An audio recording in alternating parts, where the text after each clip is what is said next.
tal? ¿Cómo andás, Horacio? Buen día. Muy buenos días, Miranda. Buen día, audiencia. Bueno, te planteamos, te pedimos que hoy estuvieras en lugar de nuestro editorial, por las razones obvias, ¿no? Todo el mundo habla de los restos óseos que se encontraron en la sede del Correo, ahí en la Ciudad Vieja, y bueno, como vos fuiste que diste esa primicia en relación al vínculo que tenés con el plomero que se encontró con eso y que hace mucho tiempo te contó que, bueno, seguimos, ¿no? Todo el tema con Miranda, ¿y qué pasó? Y bueno, la realidad supera la ficción. Esa es la historia acá, hay una sola, ¿no? Como el Instituto Nacional de Derechos Humanos, con la actual conformación, que va a estar vigente hasta dentro de un año más o menos, que se produzcan los cambios que exige la Constitución y la ley, ¿cómo mira para un lado solo y no mira todo el proceso de los derechos humanos en el Uruguay? Porque el título es muy lindo, el Instituto Nacional de Derechos Humanos, ¿no? Pero solo apunta para un lado, para un sector de la izquierda. Mirá lo que te voy a decir, voy un poquito más profundo. Ayer, en Desayunos Informales de Canal 12, Leonardo Abarcón, que ha seguido el tema luego que nosotros lo planteáramos y fuéramos dando información, después de que habláramos con el sanitario yo lo conozco al sanitario hace tiempo, pero de este tema hablé fin de febrero, enseguida lo planteamos porque vi que era muy coherente lo que él estaba diciendo a través de toda situación. Y ayer entrevistaron Abarcón entrevistó a la ex jueza Mariana Mota, que te adelanto que la ex jueza Mariana Mota fue destituida el 15 de febrero del 2013 por la Suprema Corte por ser una jueza con problemas porque flechaba mucho el tema, ¿no? Y su especialidad justamente era el tema de denuncias por violación de derechos humanos. Yo pensé que la especialidad era el flechamiento de los temas. Bueno, lo flechaba, por eso la termina destituyendo. Imagínate que para que la Suprema Corte de Justicia destituya a un juez, debe ser muy grosero el tema, porque yo los he visto que hay jueces que tendrían que ir pensando qué hacer con ellos y los tipos ni quieren considerarlos, ¿no? Entre otros, algunos jueces de familia especializados. ¿Está bien? No todos los jueces de familia, pero algunos jueces de familia especializados, que es otro tema que ya hablamos otras semanas atrás, son bastante especiales. Pero en el caso de Mariana Mota fue destituida el 15 de febrero del 2003. Luego, cuando se conforma el Instituto Nacional de Derechos Humanos, a propuesta del Frente Amplio, la nombra integrante de esta comisión, ¿no?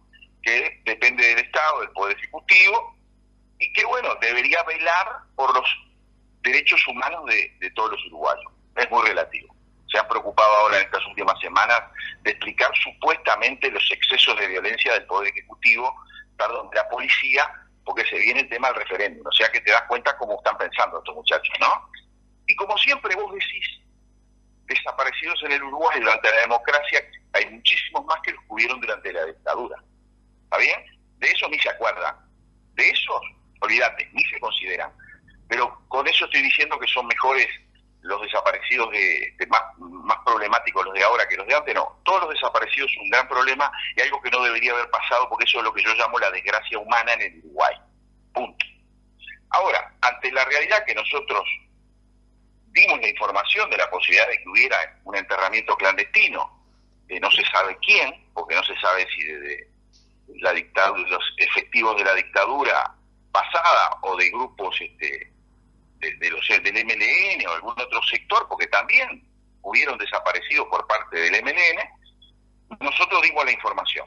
Esta información, que ya lo he dicho hasta el cansancio por lo menos 3 oportunidades, está en estado público de la gente del Frente Amplio y del Instituto Nacional de Derechos Humanos desde por lo menos allá del año 2005-2006. Primero a Miranda, no le dio bolilla, Miranda no aparece por ningún lado, todo el mundo lo quiere entrevistar y el hombre no habla, reconoce en off the record, o sea, en silencio reconoce que conoce el tema, que estaba al tanto, o sea que lo que me dice a mí el sanitario coincidía, que el hombre fue a verlo, le habló. Te digo más, ayer me dio otro detalle menor, pero no tanto, de que hasta le hizo un dibujito a Miranda de un plano, dónde encontrar el cuerpo.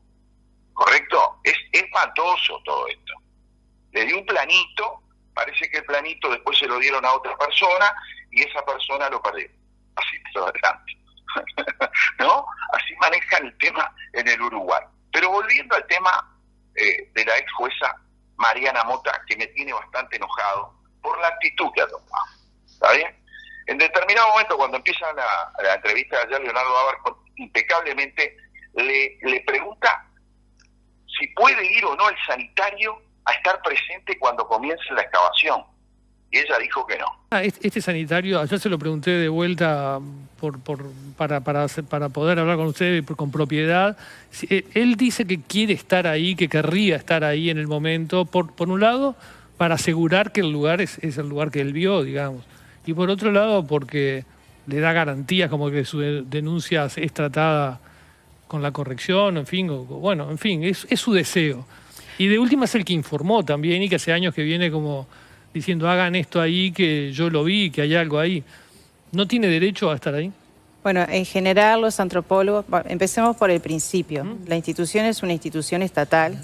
Acá es el Estado el que está trabajando en el trabajo, en la búsqueda de los detenidos desaparecidos. Los antropólogos son funcionarios de la institución, contratados, y obviamente todo esto está en el marco de una medida cautelar judicial, como en otros lugares donde se está trabajando.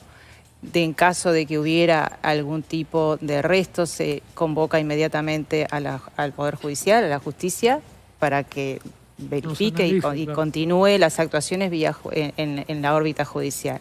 De manera que no lo distingue de otras actuaciones donde han habido hallazgos. El trabajo de los antropólogos es un trabajo técnico, donde bueno, tienen sus etapas, tienen su forma de actuación y es importante, la cautela mismo justamente para evitar que haya personas extrañas que puedan modificar o alterar de alguna manera el espacio donde se está trabajando. Eso rige para todos los lugares. La desconfianza de ciertas dificultades que tenga el informante en cuanto a la actuación no deberían existir en tanto y en cuanto la institución recibe la información. Él fue al lugar más de una vez, en la segunda ocasión fue conmigo y con los antropólogos, señaló el lugar sin ningún tipo de dudas, porque además hizo el trabajo y dice, bueno, ustedes sigan el caño de donde está, es eso exactamente. No es un lugar tan amplio que pueda haber tanta posibilidad de errar en cuanto a la información. Y bueno, y cuando se logre encontrar lo que él informa que está, que veremos si está, por supuesto, eso lo va a determinar los trabajos, los antropólogos van a convocar para que se vea esto. Pero en realidad siempre se trabaja en forma reservada. O sea, lo que usted dice es que no va a haber una excepción en este caso, permitiendo la participación de esta persona. Y en realidad no cabría porque no hay razón para ellos, eso es lo que quiero explicar, porque en otros lados se trabaja igual. La información que le daba también, aparte de los restos óseos, tenía que ver con que él vio una especie de calabozo en el lugar, incluso símbolos vinculados a la política. Claro, pero eso no es parte de lo que nosotros estamos trabajando. Ustedes van a trabajar en la búsqueda de los restos óseos. Exactamente. Cuando Leo publicó el artículo en La Diaria, en el que, a partir del cual se conoció esta información, una de las dudas que quedaban era cómo es el proceso y por qué se había dilatado tanto en el tiempo ir hasta allí. Hay una parte que no les compete a ustedes en la institución, porque de hecho están trabajando sobre el tema desde mediados de 2019, pero bueno, ¿cómo es el proceso una vez que le llega la denuncia y por qué se requiere tanto tiempo? Pensando en las características de este caso concreto, que es un lugar muy acotado, donde supuestamente, digamos, es fácil ver si lo que él dice que está allí o no. Claro.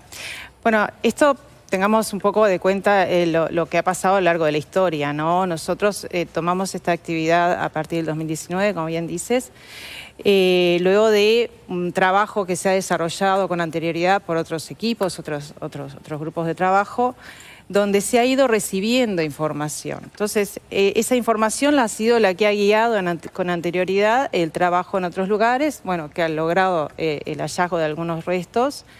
Y bueno, y el punto de tantos años de estar buscando focaliza especialmente en que no tenemos la información de quienes cometieron esto, ¿no? O sea, o por lo menos quienes los enterraron. O O sea, si nosotros tuviéramos la información, si quienes ocultaron los cuerpos dijeran dónde los ocultaron, esto se resolvería rápidamente, porque nos iríamos al lugar y los encontraríamos. Pero el problema es que tenemos información indirecta o información difusa. Entonces, cuando recibes esa información, tienes que chequearla, tienes que verificar, tienes que buscar otros datos más para ver si esa información es parecida a otra, si hay otros testimonios, porque, a ver, recibimos información de todo tipo. Si fuéramos a buscar a todos los lugares donde nos dicen, bueno, estaríamos dando vuelta un montón de espacios. Abajo del casino de Oficiales, abajo del busto de Artigas, en la entrada del batallón tal, o debajo del piso de la panadería, montones de lugares, muchos que en realidad uno dice, bueno, pero esto, ¿qué más hay además de esto? Porque dice, busquen debajo del casino de Oficiales. Listo. Y tú vas y dices, no, porque es una información anónima que me vino de que alguien dice, busquen debajo del casino de Oficiales. Entonces, genera, por un lado, una destrucción, porque obviamente tienes que bajar ese edificio o por lo menos abrir un boquete, recursos, y después bueno, en realidad no hubo nada, tapemos todo, sigamos. Entonces, para poder trabajar con seriedad, lo que tenés que hacer es decir, buscar, bueno, además de esa información, ¿quién la aporta? ¿Qué vínculo tiene? ¿Por qué sabe de tal cosa? ¿Estuvo vinculado con ese lugar? ¿Cuál otra persona puede aportar lo mismo? ¿En qué fecha o en qué etapa temporal ocurrió? ¿Quiénes podrían ser los que estuvieran ahí? Si ahí fue un lugar de detención. O sea, es hacer un contexto histórico para poder desarrollar una línea de investigación. O sea, que eso es una línea de investigación justamente para llegar luego a decir, bueno, esto es un lugar de búsqueda. Ahora, en este caso concreto, perdón, Mico, pero es puntual, ¿a ustedes hoy les parece un lugar que vale la pena hacer este esfuerzo, que tampoco es tan grande parece, y durante años no se hizo, digamos? Bueno, eso no es algo que yo pueda responder. Porque el funcionamiento, los criterios que ya se tienen de antes y en otras partes del mundo, es que no tiene que estar para ver cuándo se empieza a hacer la excavación. Lo cual es literalmente ridículo y lo voy a demostrar enseguida. Porque no dejaron que estuviera presente este muchacho para indicarle, es acá, ¿correcto? Pero permitieron que Montevideo.com, o sea, lo que es Montevideo Portal, que es un diario digital, donde pesa mucho la izquierda, estuviera presente y sacara fotos. Y a todo esto, aclarámelo, la ex jueza Mota, ¿qué rol juega? Porque ella dice quién tiene que ir o quién no tiene que ir. ¿Por qué? ¿Qué poder bueno, tiene? El rol no lo sé, pero yo te voy a adelantar algo. En el medio de la entrevista... ¿Pero que ella integra el Instituto Nacional de Izquierdos Humanos? Sí, claro, por supuesto. Son ella y Tyler son los más importantes de los cuatro del frente, y hay uno que es del Partido Nacional, y así fue conformado. Porque el Instituto Nacional de Derechos Humanos se conforma a través de... No, te corrijo, de Izquierdos Humanos. ¿Y ese instituto lo pagamos todos? ¿Es un instituto público? Sí. Por supuesto, 4 millones de dólares de presupuesto anual. ¡Qué grande! Y entre otras cosas, te adelanto, tienen contratado a los antropólogos que hacen toda la parte de excavaciones, que empezaron a hacer ese trabajo. Ellos son funcionarios del instituto, que trabajan todo el año, ¿correcto? Pero si no le das dónde ir a perforar, los tipos deben estar en otros trabajos sentados en la casa. Así, ¿viste? Vos me dirás, no, pero tienen que estudiar, está todo bárbaro, muchachos, pero esto sale caro y el país necesita que seamos productivos. ¿Vos ya tenés alguna tendencia de quién se trata ese cuerpo? Bueno, mirá, ayer también me estaban diciendo que una de las posibilidades fuera que fuera un desaparecido del proceso de la dictadura, que no tuvieran referencia a ninguno de las fuerzas que actuaron, porque vos le preguntás a todos y te dicen, no, ahí no hubo nunca un lugar de represión ni nada por el estilo. Te dicen los viejos militares de la época que participaron en la lucha contra los Tupamaros, contra el Partido Comunista. Eso es lo que ellos te dicen, y te lo vuelve a ratificar. También hay otros que te dicen que fue un asesinado por las mismas fuerzas tupas. Bueno, también tengo las dos versiones, pero te voy a decir más, hay una posibilidad también de que sea algún argentino que hayan traído, que estuviera acá en Uruguay, y que los argentinos no lo vinieran a buscar para que se lo llevaran para allá, y lo mataron y lo enterraron. Pero no tienen la menor noción de quién es.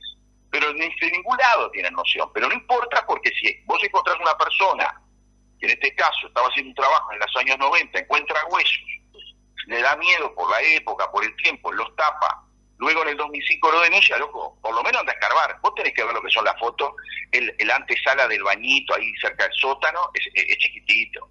Tienen que entrar 2 personas y si entran más de 2, se molestan, ¿entendés? Las fotos salieron en Montevideo Portal y te adelanto, le pregunté al señor sanitario, me dice, sí, ese es el lugar.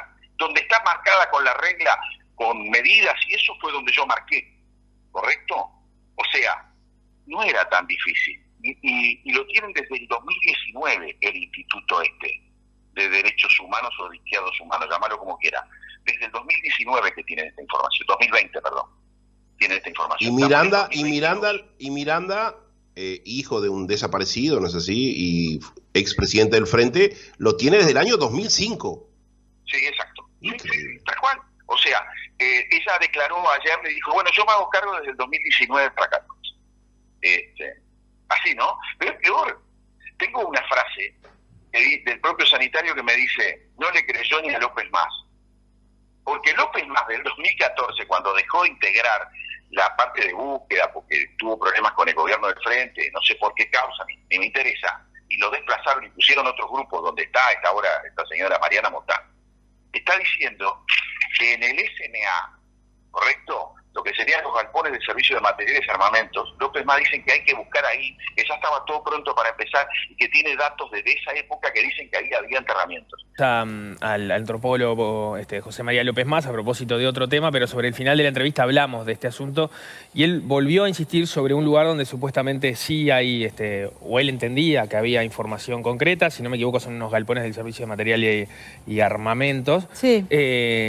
En el cual la pregunta venía a colación de si había existido o no había existido la operación Zanahoria y él hablaba de que, bueno, había información que daba cuenta de que algunos cuerpos se podrían haber ubicado allí debajo de unos galpones donde él dice que cuando dejó de trabajar en 2014, de hecho, ya había medidas tomadas para iniciar las excavaciones allí y que eso no se ha hecho hasta el día de hoy. Ese caso concreto, ¿cómo es que se está manejando? Bueno, en el SMA... es una unidad compleja militar, ¿no? Está el SMA, el ex batallón 13 y el Brigada de Comunicaciones. Todo hace un predio muy grande donde se ha excavado prácticamente casi de todo, digamos, lo que es predio sin edificación, y luego también alrededor de los polvorines, los que son los espaldones, etcétera. Ahí en el SMA está ubicado el galpón llamado el galpón donde tenían las personas detenidas, lo que llamábamos el 300 Carlos. Y ese dato que menciona el antropólogo López Mas, sí lo conocemos, él nos lo ha transmitido y bueno, y está dentro de los elementos que verificaremos y que veremos cómo lo abordamos. Ahí hay lugares que siguen estando cautelados, específicamente los polvorines, porque vamos a aplicar la técnica del georradar por el equipo de antropólogos forenses argentino en próximos días. O sea, eso se va a aplicar el georradar en los próximos días, en esos casos, en esos lugares concretos. En los polvorines, en lo del galpón todavía no, pero podemos conversarlo y ver si lo incluimos. ¿Y cuál es? ¿Y no se había hecho ya eso con los georradares? ¿Cómo? ¿No se había hecho ya una exploración con georradares así? Con georradares se había hecho en otros lados. En los polvorines todavía no. Ahora, esos habían quedado es lo que ha quedado cautelado para pasar. ¿Y en el galpón no se había hecho con georradar? En otro galpón creo que sí. En otro galpón, porque también hubo, informaciones acerca de los galpones y que los pisos eran altísimos y que por tanto había cuerpos debajo, eso hubo y también se investigó. Pero no llegó a la instancia de excavar o de buscar en un lugar sí se excavó, específicamente no había nada. No había nada. Porque además, sí. A ver, la técnica de georradar tampoco es definitoria, claro, ¿no? Te puede dar que hay una anomalía y tú excavas y resulta que es una raíz de un árbol o es un caño que pasó, o sea, la anomalía la detecta pero no define. Y puede ser incluso, peor aún, que pudiera haber restos y que no los detecte, o sea... Es una técnica que ayuda, claro. Pero en el caso, del SMA, del Servicio de Material y Armamento, hay ahora la próxima excavación o la próxima búsqueda que van a hacer con Georradar va a ser allí donde usted menciona, en los polvorines, no en otra parte. Podemos considerar eso también que planteaba López Mas. Ahora vienen el equipo de antropología forense y podemos considerarlo porque es un espacio más. ¿Cautelado por cuánto tiempo queda eso? Cautelado hasta que terminemos de hacerlo. Ah, ok. De todos modos se renuevan las cautelas. Esas cautelas son antiguas y antes se cautelaba sin plazo. Ahora se cautela a plazo y se renueva. Sí, pero claro. haciendo la aclaración de que ustedes están involucrados en el proceso de 2019, López Mas dejó el trabajo en 2014, pero ¿qué es lo que explica que no se haya ido hacia ahí en ese lugar concreto, pensando que, digamos, que la convicción y lo que él ha insistido en el tema no es de cualquier persona, es alguien que había estado directamente involucrado en el proceso? Entonces uno podría especular, bueno, hubo un cambio de estrategia y eso dilató que ese lugar no fuera tan prioritario. Ahora, ya desde 2014 han pasado un montón de años, ¿no? Sí, bueno, yo hablo de 2019, entre 2014 y 2019. Lo que se llamaba el 300 cabros. No tengo la menor idea de lo que era el 300 cabros, te soy honesto. Pero no le da bolilla. El 300 Carlos era una casa de tortura y así se la conoció. Está bien, perfecto.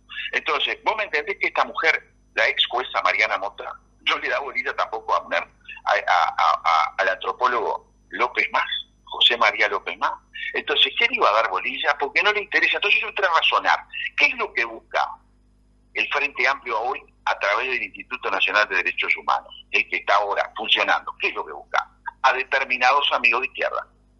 Te digo más, busca del Partido Comunista y busca del PVP. No busca del MLN ni otros desaparecidos posteriores, nada, no les interesa. Eso es una definición mía particular. Después de ver todo esto y los criterios que utilizan, eso es lo que buscan. Buscan amigos de determinada afiliación política. Esto significa, en el caso, que se confirme que es un desaparecido por la dictadura militar y no por los mismos sediciosos, ¿esto significa algún beneficio económico para esta gente? Porque la falta de interés que demostraron durante tantos años, para mí está ligado a eso, que seguramente no tenía ningún interés económico para ellos. No, yo creo que acá, ¿sabes cuál es? Es perdurar con el tema de los desaparecidos. El yo estuve en contra de la dictadura, para hacerlo más claro. Viste que ahora está de moda decir a quién uno votó en el 80. Bueno, yo voté por el no en el 80, ¿correcto? Y no voy a discutir si la dictadura vino por quién o por unos o por otros. Lo que yo te voy a decir es una cosa bien clara. Estos viven de esto. 4 millones de dólares por año de presupuesto mantiene sueldos, empleos, ¿me entendés? Eso es lo que ellos dicen. Están viviendo de esto. Debemos recordar también que famoso ministro fallecido Huidobro, ministro de Defensa, no recibía a los familiares de los desaparecidos. ¿Y por qué era que no los recibía? Porque estaba peleado. ¿Y cuáles eran las causas por las cuales estaba peleado? Y porque los tipos lo usaban con un tema económico. Y vos te pones a hablar, por ejemplo, he hablado mucho con Álvaro Alfonso, ¿está bien? Y Alvarito Alfonso me dice, Horacio, dice, el problema es el siguiente, dice, los tupas estuvieron en una guerra con los milicos, y ellos acordaron que no los iban a denunciar y no los denunciaron. Acá las denuncias por violación de los derechos humanos la hacen el Partido Comunista del Uruguay y el PVP. Y los tupas tienen 4 o 5 desaparecidos, pero ellos los dan como bajas en la guerra, no andan reclamando por ellos. Entonces, ahí se arma todo un gran lío, ¿no? Y el propio Huidobro no atendía a los familiares de los desaparecidos. Es un tema para la izquierda. Sí, si no recuerdo mal, el largo tiempo que estuvo Huidobro como ministro de Defensa, no se hizo una sola excavación en ninguna área militar, ¿no? Por eso, es lo que yo te digo. ¿Entendés? Lamentablemente es así. Entonces, se manejan los derechos humanos a través de este instituto de una forma parcializada. Y a mí eso me da. Está bien, porque los desaparecidos son desaparecidos, los familiares de esas personas hay que darle la respuesta correcta. Ahora, también aparentemente hay familiares que viven de eso. Bien, para ir cerrando esta columna excepcional, extraordinaria, porque vos estás los lunes y los miércoles en Estado de Situación, vos citaste la entrevista que hizo el periodista Habercorn ayer, en no sé en qué canal. Canal 2. Bien, ¿en algún momento él te cita a vos como fuente o no te citó jamás? No, nunca. Nosotros ni al programa Estado de Situación. No, ese es tu problema, que vos integrás. Si integrás cualquier otro programa, si estuvieras en la super tarde con mis buenos amigos Navarro y doctor Marfetán, te hubiesen citado. El problema estos chicos como Haber, como Pereira, que se creen los número unos del periodismo y tienen un ego que creo que en muchos casos les supera la inteligencia, deberían entender que hay algo que se llama ética periodística, ¿no? Y desde ese lugar, a no ser que la fuente pida especialmente que no se la cite, siempre uno debe citar la fuente. Dice que yo es lo mínimo que te enseña la ética periodística, ¿no? Exacto, es verdad, porque digo, es un problema de ellos, pero se ve que deben vender mejor las noticias, les pagarán por noticias, no sé cómo funciona. Forma parte de la censura que sufre Neri Pinato y todo lo que hace Neri Pinato, y vos tenés esa mala suerte de estar en un programa conducido por Neri Pinato. Por eso, en mi caso, te pido disculpas porque terminás pagando un precio por estar con nosotros. No, mira, no es necesario pedir disculpas, te voy a explicar, porque yo me siento a gusto. Yo acá puedo decir lo que quiero, y vos no me has condicionado nunca en lo que yo expreso sobre la temaria. A veces yo estoy hablando de determinados temas que ni te aviso la mayoría de las veces de que voy a hablar, o sea que vos te enterás sorprendido, te gustarán, no te gustarán. Porque es mi forma de ser. Yo no podría estar atado a preconceptos, a decir tengo que hacerlo de tal forma o tal otra, y esas cosas yo no las soporto. Y yo, viste, que te digo cómo funciona. Por ejemplo, Leonardo Abarcón contactó con el sanitario a través de una de las personas que yo dije que le había dado para adelante a este tema, porque no tenemos que olvidarnos de eso, que es uno de los, Pablo Bartol, el ex ministro Mides, amigo del sanitario, que fue el que le dio la conducción para que fuera a hablar con el ministro García, que lo guió al Instituto Nacional de Derechos Humanos, que es lo que corresponde. Y te digo ya que el sanitario, como lo citás vos, porque no vamos a dar el nombre a no ser que él nos autorice, es un fanático oyente de Estado de Situación. Te mando un abrazo, Horacio Mario, y te despido hasta el lunes. Será hasta el lunes, saludo a la audiencia. Estimados amigos del canal, les pido que les den like al video y se suscriban al mismo para poder seguir recibiendo todos nuestros videos.